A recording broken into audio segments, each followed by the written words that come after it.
Hi, good morning, and welcome back to my review of my book and the 12 chapters in it. Uh, Real Women Change the World, Letting the Good Girl Die so the Real Woman Can Live. It is a book, clearly, obviously, I've spent a lot of time on, a lot of time writing, and a book I'm really proud of. And today, the chapter we're going to discuss may seem for some a little bit unkind or a little bit controversial. But it's a chapter that is really important to me as we develop in our leadership, as we develop in becoming who we truly are and who we want to be. We need to take a look, in all honesty, at the shadow side.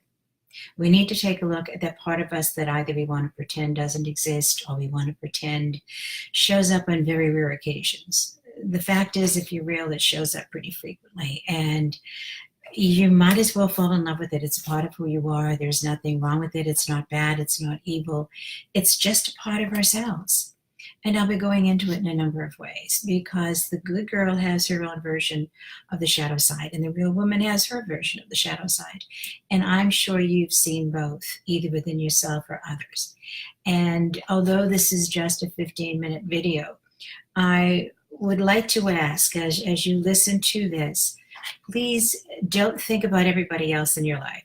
This is about you. This isn't about other people. Take a look at yourself.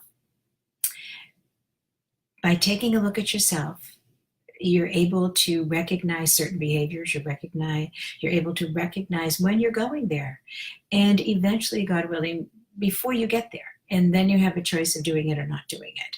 So notice you. Don't be thinking about others in your lives because you're ready to let them know when they do this shadow side or this lower self or whatever you want to call it. It's different names for different belief systems. Different authors call it different things. Some it's the shadow side, some it's the dark side, some it's the evil. It's none of those things. It's however you want to see it, but it's not evil. It's just another part of your human nature, right? Your lower self, whatever you want. Don't condemn it. Accept it for what it is because it's not going anywhere. What you want it to do is lose its power over you, but it will be there with you every moment of the day, all right? So it emerges truly when you're frightened, when you're feeling vulnerable. And it's when you're frightened and vulnerable that you end up moving into these angry and hate-filled and revenge-filled and so forth, all of those feelings that you might be too embarrassed to acknowledge, you want to believe you've outgrown or that you're better than, because they're all against an image of who you want to believe you are. But the fact is, we're both, and they are perfectly normal. Think about it for a moment. When the good girl gives endlessly and selflessly for hours and hours on end, doesn't it make sense that at some point she's going to feel resentment, anger, or even hatred? When her life doesn't look anything like she imagined it would, what do you think she's thinking? When a relationship feels more like an exhausting power struggle that goes on again and again and again, don't you think on occasion she's going to wish she was single? It's only logical. Think about it for a few minutes. That's normal. When our lives as it has developed don't look exactly like we thought they were going to, doesn't it make sense in humanity that you're going to want to reset? You're going to want to say, I'm done. I don't like this anymore. And just as an example, every mother I know has had this image when she's pregnant or when she's thinking of getting pregnant, that she is going to spend her life absolutely adoring every second of this exquisite little child she is giving birth to. She is going to be a mother who never yells, who never gets angry, who never judges. She's got this image of who she is. And because she's so glorious, her child is going to be adoring and wonderful and never disobey, never be angry, never be sad. She has this wonderful ideal image of what it's going to look like. However, I don't know that I have yet to meet a mother who's honest with herself, who hasn't on occasion thought to herself, what on earth was I thinking? Those are the moments when she doesn't really like her kids. Those are the moments when she's wondering what on earth she was thinking when she had them.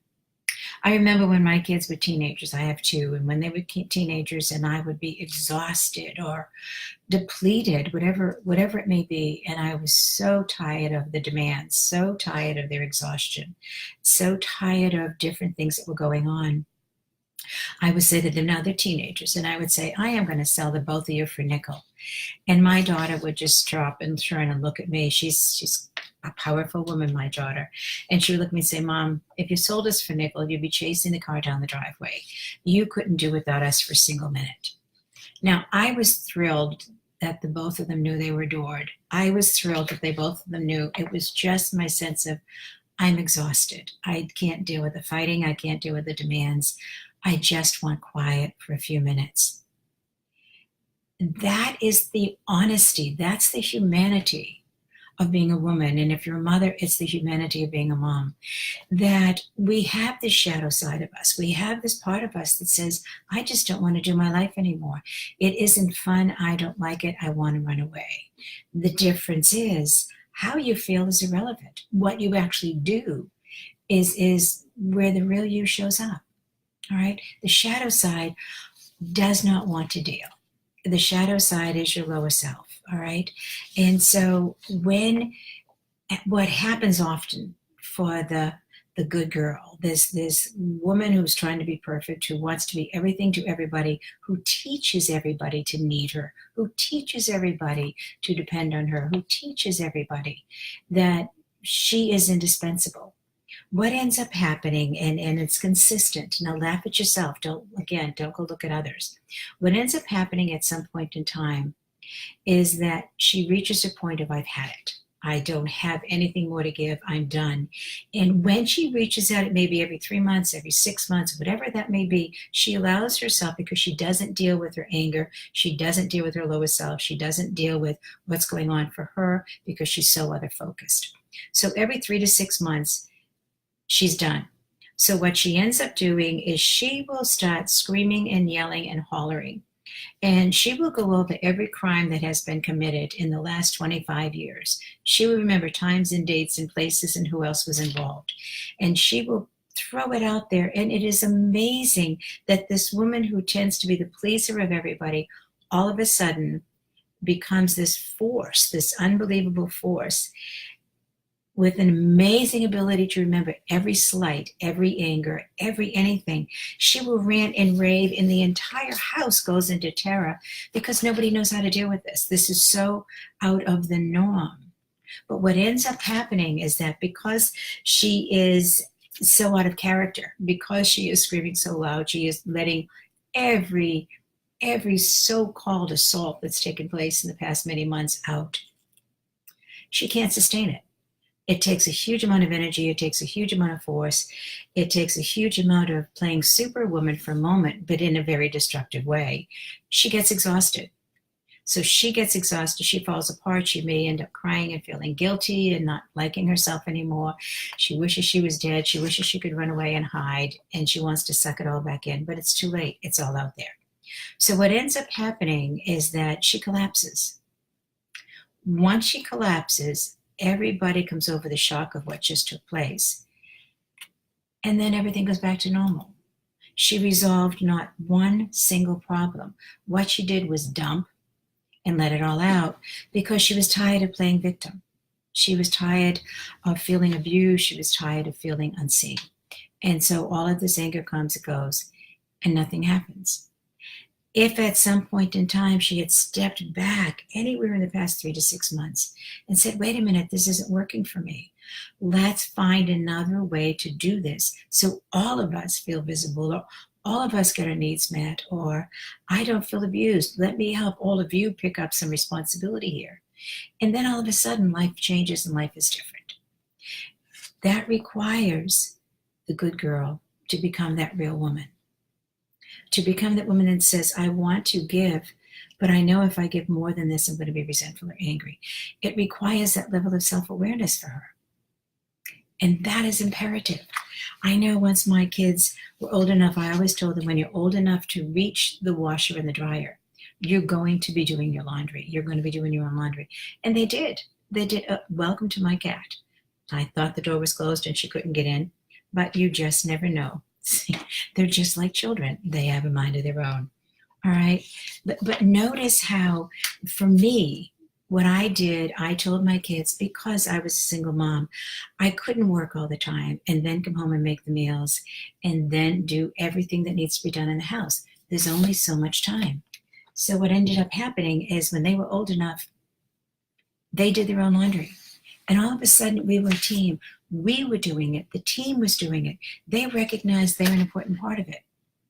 Not only did my stepping back and doing some self-care allow me to let go of some responsibilities, what also ended up happening is they realized they're an important part of the mix. Of course, they may have resented it initially, but after a while, there was a sense of self-pride. We give our kids self-pride when we give them responsibility and let them know they're an important part of the family, they're an important part of the community.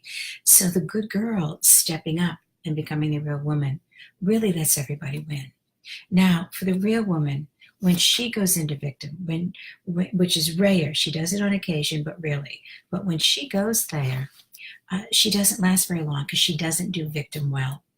What she ends up doing when the real woman goes into her lower self, when she goes into her shadow side, if you will, what she ends up doing is coming at it very differently. When she's exhausted or angry, she then starts believing she's being honest with people. And what she does instead is she becomes openly cruel. She uses her words as weapons. She is able to assault. She's able to judge, to pinpoint, to attack verbally, to really let people have it. All convincing herself she's doing this to be honest. She's doing this to help people see who they really are. When in fact, what she's doing is creating a huge sense of righteousness, a huge sense of superiority, and she becomes completely detached from everybody. She goes into this robot mode. So for the real woman, her shadow side comes out almost robotic. It comes out in anger, it comes out in judgment, it comes out in her illusionary superiority. Again, notice how this happens when both of them go into shadow. What ends up coming out is fear, what ends up coming out is anger, yet each does it differently. The good girl collapses. The real woman does not collapse in that. She's comfortable in this aggressive energy. It's where she is much of the time when she's out of balance. All right. When she's in balance, she's powerful. She's never aggressive. When she's out of balance, she becomes aggressive. Her shadow side really is shown, the real woman's shadow side is really shown as that she's above the daily hassles of living. She's above the peasantry she's surrounded with. And you can tell when the real woman is in defense because her woundedness, her anger, all of that comes out in a way that's extremely intimidating. And she goes from feeling powerful to being very intimidating. And her heart closes in a way so that cruelty, the abusiveness, and the dumping on others very self-righteously comes out. And she's really, in her mind's eye, putting everybody in their place, whatever on earth that means. She takes charge, she cuts people off, she really moves into domination. And she will be offended if people try to help her at that place. Because what she's doing is she wants to help the world. She's going to come in and take over. She's going to come in and let you know how it should be done, how you should be doing it, and how your life should run. And she's going to come in and take over your life for you. And if you don't appreciate the way she aggressively is coming in to take over, she feels hurt and wounded and unappreciated. It really becomes a cycle. It's a cycle that goes around and around and around until she recognizes she doesn't like herself.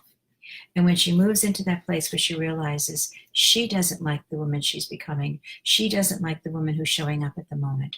So she then steps in herself and takes responsibility and takes a deep breath, comes back into the mindfulness or the emotional intelligence that we talked about earlier. Moving into mindfulness, moving into emotional intelligence. She takes the time to step away. She takes the time to come back, breathe, come back into who she truly is, and then apologizes. Rarely will she collapse. She'll come back to her own self and she'll apologize. No, for every one of us, we're human. We're going to go there. We're going to move into fear. We're going to move into anger. It's part of humanity. Don't judge it, accept it, but recognize when you're getting ready to go there. Recognize what brings you to that breaking point of moving into your shadow side. For the good girl, recognize it's when you give way too much. For the real woman, it may be when you've taken on far too much responsibility, when you're frightened that things are falling apart and therefore you want to control the entire world. Know when you're going there, and if you can recognize when you go there, when you're on the way there, you'll never fully get there. You can back off, do self-care, take care of what's going on for you, and then nobody else has to pay the price. All right. Now, in this last section of this chapter, obviously I'm doing a very quick overview of this chapter of the book because I want to keep it time limited for you. But the last part I'm going to talk about here in the shadow side is something that's becoming far more common with women. And that's actually, surprisingly perhaps, and I'm talking about this in a professional book, but it's having affairs. Right now, statistically, what they are saying is that women are cheating in far greater numbers than men. In the General Society, Social Society survey, millennial women are cheating far more than millennial men. I have no judgment on this. I'm not making any statements on this. I'm not going there. That's not what this is about. What I'm talking about here is solely the shadow side. I'm not getting hooked into that conversation. There are reasons women have affairs, very different reasons, depending on who you are. The good girl has them because she feels invisible. The good girl has them because she's feeling taken advantage of. And she just wants somebody to appreciate her, somebody to value her, somebody to theoretically love her. And when that opportunity comes about and she moves into self-betrayal, she moves into that affair. And I say self-betrayal because the moment we need to do something in the shadows, we're living in self-betrayal. Anything we can't do openly and honestly, transparently, is a shadow. Why are we doing that to ourselves? It's a price we pay. The real woman may enter an affair because she's tired of being in the alpha role. She wants to feel feminine. She wants to feel light. She wants to feel free and unburdened. For a period of time, she wants somebody else to take care of her so she doesn't have to take care of anybody. So they're very different reasons, perhaps. But what ends up happening is that, yes, this alpha woman gets to be taken care of. She gets to be young again, sexy, vibrant, alive. She gets to be uninhibited and break free. So she remembers that woman who didn't have all that burden and responsibility on her. The good girl has a moment to realize that she's somebody special, she's somebody important, and she's somebody that's wanted. Whatever the reason is that the affair takes place, that's each individual woman's story. What becomes important here that I just want to discuss very briefly is that when we have to live in the world of secrets, we end up moving into a world of self-betrayal. When you recognize that the affair, after a little bit of time, whether that's a day or a week or a month, that it really becomes a burden. Now you're trying to fit it in between work, between your kids, between your husband, between whatever else is going on in your life, and your girlfriends. Where do you fit it all in, and who can you turn to? Who can you talk to about it? And if it breaks up, who do you get to talk to about it? If it's hidden and nobody knows about it, how do you get supported in the pain of the breakup? Where do you go? What do you do? All of that, really, all of that becomes something that feeds self-hatred rather than self-love. All of that gives you permission for self-judgment. Why do that to yourself? Anything in the shadow really comes from a base primal need, whether it is a need to be loved, which is why the good girl gives, or a need to be wanted and important, which is what the real woman is about. The primal need isn't good or bad. It only becomes destructive when it causes us to do self-betrayal, when it causes us to turn against ourselves. So notice that it comes up, however it comes up, whether that's in an affair, and there's certainly much more about this in the book, whether that comes up in self-betrayal or that comes up in anger and resentment, however it shows up for you, recognize the shadow side for what it is. It's searching for safety. It's searching for value. It wants you to feel safe. It wants you to feel good. And the shadow side is fighting for your survival. It's really coming from a wounded place. It's coming from that place that says my life is out of control and I want control. I want to feel loved. I want to feel important, and none of that is happening. So rather than going into mindfulness, as we talked about earlier, where you just sit in the quiet and what do you truly need? And then going into emotional intelligence, understanding what is it that takes you out of your true self, out of your core soul, out of the embodied soul that you are, and takes you into the shadow side. Recognize that emotional intelligence and mindfulness support you in understanding that, so that you may walk on the edges of the shadow but never really jump into a point that you feel betrayed about yourself. You feel self-betrayed. You're filled with regret over something you said or did, or self-hatred, and then sadly for some self-destruction. Okay, simply, this isn't easy. I believe life is very simple, but it isn't always easy. Choose your higher self. It brings you far more joy. It allows you to stop the tirades. It gives you permission to not have to do the affair. It calls you to become your better self. Your higher self calls you to continuously become more rather than become less. It calls you. It also gives you permission to accept your humanity. We are all human. We all go into defense. We all go into fear. We all go into overwhelmed. None of us are ever going to be perfect. I don't believe we're done until we go home, until we go back to spirit. But I truly believe we are here to be in joy. I believe we are here to come from our heart and our soul. And I believe we're here to truly be everything we are meant to be. But we are embodied souls. We're walking around in this human condition. We will always have fear. We will always have anger. We will always have resentment and everything else somewhere within us. And who knows? I see emotions as this great big lake within us, and different emotions rise to the top at any moment in time. We have no control over the emotions that rise to the top, but we do have absolute control over what we do with them. My wish for you is that you recognize all of those parts of yourself you don't like and don't want, and maybe hate. Give yourself permission to be human. Give yourself permission to recognize there is a shadow side. And if you can begin to laugh at her, enjoy her, you won't act out in her in a self-destructive way. All right. Thank you so much. I'll see you next week.